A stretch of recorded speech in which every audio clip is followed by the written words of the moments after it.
So M&A didn't really go away, and there's two sides to M&A, right? You've got to have a buyer and a seller.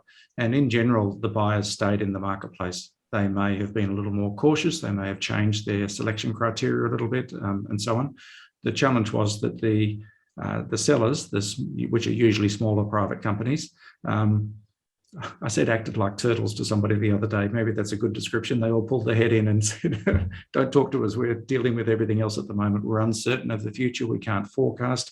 We don't want to be talked about in terms of somebody coming in and approaching our business. And obviously that's changed. Now people are able to forecast. They're quite confident of the future. And so people are rebuilding their P&L lines. They're confident with where they're going to be going over the next period. And so transactions are now being talked about and are rising month by month.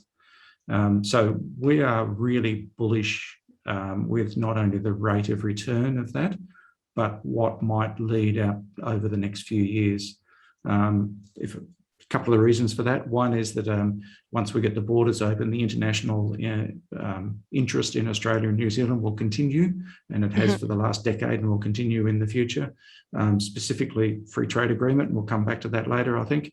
And then across Australia and New Zealand, there's a lot of companies that have grown well, got cash in the bank, they've got plans they want to execute, and they're just going to go and do it. And so there's opportunities.